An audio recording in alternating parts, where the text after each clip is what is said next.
Oi pessoal, muito bom dia, boa tarde, boa noite.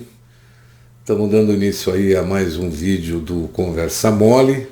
Hoje é quinta-feira, dia 19 de agosto, e estamos aí colocando mais um tema aí para ser debatido.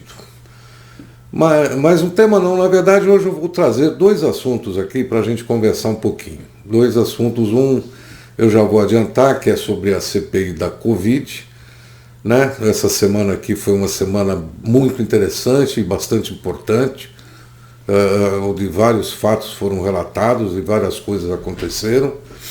E outra é, para variar, né? Nós temos um desgoverno muito grande e que vive aí disfarçando e tentando criar polêmica, forma de governo, né? O seu desgoverno, vamos chamar assim, não seja tão aparente. Mas um dos problemas que nós temos, e é muito grave, está dentro do Ministério da Educação e o seu ministro aí, o seu ministro Pastor, né? Então, gente, esses são os dois temas aí que nós vamos abordar hoje muito rapidamente, para que a gente deixe vocês ao dia, né, acompanhando o dia a dia aí do nosso Brasil. Bom, antes de mais nada, eu vou pedir para vocês, por favor, se inscrevam aqui no nosso canal. Nós somos um canal novo, estamos nascendo agora, a gente não tem ninguém para nos impulsionar, nós não temos nenhum patrocínio, né? Por regra e norma, a gente não tem político de estimação, tá certo? Então a gente vai atrás da notícia verdadeira, com muita pesquisa, com muita dedicação, né? Para trazer aí uma informação para vocês o mais isenta e a mais real possível. Né? Como eu sempre digo, não tenho grupo de WhatsApp, não pertenço a nenhuma classe política, eu sou um democrata e como democrata eu quero trazer a informação para vocês verdadeira e real. Tá bom? Gente, em junho desse ano, eu gravei um vídeo quando nós começamos aí a descobrir o porquê que o governo não contratava e não contratou as vacinas em tempo necessário. Esse atraso, né, de mais de 10 meses para ser comprada as vacinas da Pfizer, as vacinas do Butantan, na verdade a CPI está desvendando e desvendou, né, os problemas todos que ocorreram. Primeiro houve, né, uma prática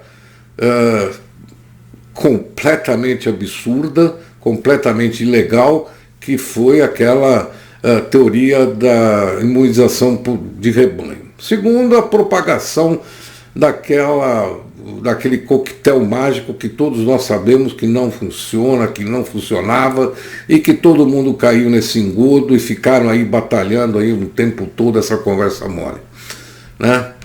E agora eu sempre digo, né, que a CPI tinha que ir atrás do dinheiro, o tal do follow the money, né? O follow the money é muito importante para descobrir as razões e os porquês de toda essa palhaçada que houve dentro do Ministério da Saúde, e vocês estão vendo aí, em especial, com esse contrato da Covaxin, como eu já tinha falado lá em junho.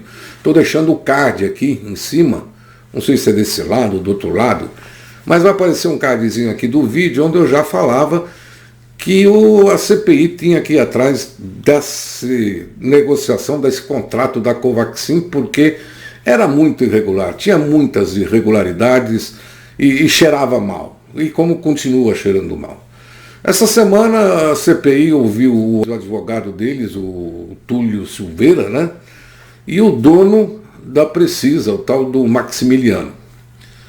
Foram depoimentos assim, dentro daquela velha, do velho jargão, senhor, Vossa Excelência, me desculpa, não vou responder a questão, e cheio disso, mas assim mesmo os senadores munidos de muitas informações, porque eles têm muitas informações, começaram a fustigar os dois depoentes aí nas oitivas. E nós vimos e atentamos, e ficou muito evidente, muito claro, que essa Precisa, que é uma empresa, esse Maximiliano, diga-se passagem, super enrolado, né? O cara tem, se não me engano, 50 empresas, eu nunca vi um negócio desse, mas vocês veem que o cara cria empresa, vai criando uma em cima da outra, né? Mas esse contrato ele trouxe algumas coisas importantes, que na verdade, dentro do Ministério da Saúde, não era só a contratação da vacina, que sofre aí um processo não republicano, um processo estranho. Né? As compras que são provenientes lá dentro do Ministério da Saúde são compras muito interessantes. Vocês vejam que essa Global, que pertence à Precisa ou vice-versa, né? É um emaranhado toda, tinha um contrato lá de 20 milhões que não foi cumprido, mas assim mesmo a Precisa podia fornecer vacinas num contrato de 1,6 bilhões de reais, mas não tinha, né, capital suficiente, né, para obter garantias firmes, né, porque o capital dela, se não me engano, é de 12 milhões, e ela só conseguiu dar uma garantia fiduciária através de um tal de Feedbank, que não é um banco, chama Feedbank porque é uma empresa que dá garantias fiduciárias, que não era previsto dentro desse contrato do fornecimento das vacinas, né, como uma forma de garantia prevista dentro do contrato do Ministério da Saúde. Mas assim mesmo eles empurraram aí as garantias desse Feedbank, que vai ser aí ouvido na semana que vem. Aí o presidente, que me parece também é um cara que não é o dono é o outro. Gente, é um rosco assim. Começou-se a puxar um fio dessa teia, né? Começou-se assim a puxar esse fio, e estamos com quilômetros desenrolados aí. E trouxeram também hoje mais uma forma, né? Que pelo visto parece ser uma forma muito interessante de você, vamos dizer assim, dar um brinde, né, para um seu cliente, né, para um seu favorecido, através de um cartão de débito chamado Quick Card. Né? A Precisa contratou, através dessa Quick Card aí, cartões aí no valor de 6 milhões de reais. Você vê que eles estão inaugurando uma nova forma de presentear aí os amigos, né, que lhes favorecem. Então também esse assunto é um assunto a ser investigado, é um assunto a ser andado, a CPI está funcionando, está trabalhando. Eu acho assim que vai ser um relatório muito consistente, né, que vai ser produzido pelo Renan, eu não tenho dúvidas disso, porque material tem de sobra, né? Os senadores estão muito, mas muito bem informados, foram fundos, né, em várias coisas. Hoje aprovaram aí também, né, a quebra do sigilo bancário do Ricardo Barros, que todo mundo que está relacionado nesses contratos estranhos aí, ele conhece, de uma forma ou de outra ele é conhecido, ele é amigo, tem aí um negócio muito estranho nesse meio que precisa realmente ser resolvido. Mas, dentro desse aspecto, só nos resta, gente, aguardar as cenas dos próximos capítulos, né? Tipo aí uma novela da Globo. Porque quando o Renan concluir o seu relatório final, né, vocês não tenham dúvida que todo esse trabalho vai nos causar uma grande frustração, porque vai cair no colo de quem? Do Augusto Aras, né? O engavetador, o cara que está louco por uma vaga lá no STF, né? Engaveta tudo do Bolsonaro, vocês entenderam? E aquilo que diz respeito ao crime de responsabilidade, né, que pode levar até o impeachment do Bolsonaro, vai para quem? Vai para Arthur Lira. Vocês entenderam? Então, gente, a gente vai nadar, vai nadar, vai nadar, e será que nós vamos deixar essas coisas morrerem na praia? Não é verdade? Então, existem fatos concretos que há vários contratos que foram geridos de uma maneira muito estranha. Não vou dizer irregular, porque eu não posso aqui, não tenho as provas, né? Mas de uma maneira muito estranha. Se você for pegar, tem contratos de tudo quanto é tipo lá dentro. Não era só da vacina. Foi muito bom o assunto da Covaxin, porque trouxe, né, começou-se a tirar esse emaranhado todo, né, essa confusão, né, que existe dentro desses contratos, começou-se a conhecer um pouco, né, da prática, né, comum desse pessoal. Tá ok? Eu estou deixando o link aqui, gente, na descrição, de um comentário do UOL, no UOL Notícias, que vale a pena, do Josias Souza, vale a pena vocês darem uma olhada sobre o encerramento aí da CPI, que, por prazo legal, ela termina aí um mês que vem. Tá ok? Bom, e o outro assunto que eu quero levar para vocês aqui, para bater um papo, é uma coisa também inacreditável, né? O retrocesso que a gente está sofrendo é incrível. O Ministério da Educação, que deveria ser uma importante arma, né, para o desenvolvimento do Brasil, foi entregue na mão de pessoas desqualificadas. Primeiro foi aquele colombiano, né? Depois o louco de pedra daquele Weintraub, né? E agora o pastor bíblico aí, Milton Ribeiro, que é um retrocesso absurdo, né?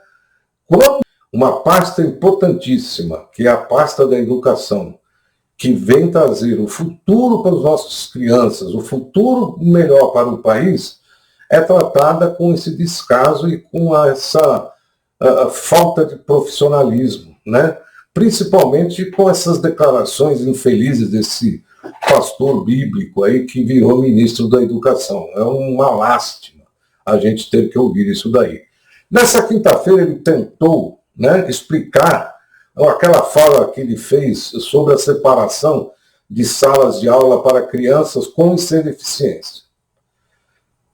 Então, ele foi dar uma declaração e foi mais infeliz ainda. Para vocês terem uma ideia, ele diz que hoje, no país, tem 1,3 milhões de crianças com deficiência que estudam nas escolas públicas. E que desse total, 12,5%, vejam a precisão dos números, né, tem um grau de deficiência que é impossível a convivência deles com outras crianças. Então, ele coloca o seguinte, que o nosso governo fez, em vez de simplesmente jogá-los dentro de uma sala de aula pelo inclusivismo, nós estamos criando salas especiais para que essas crianças possam receber o tratamento que merecem e precisam, afirmou Ribeiro, o retrógrado. Porque em todas as matérias, em todos os lugares, né, há anos, né, procura-se a inclusão das crianças com deficiência no meio normal de vida e não separá-los, tá certo? Essa declaração desse infeliz criou aí um verdadeiro fuzuê, né, nos meios da educação. O presidente do Instituto Rodrigo Mendes, o Rodrigo Rubner Mendes, né, ao se dirigir à fala do ministro, ele falou que esse cara não está à altura do cargo. E é uma realidade.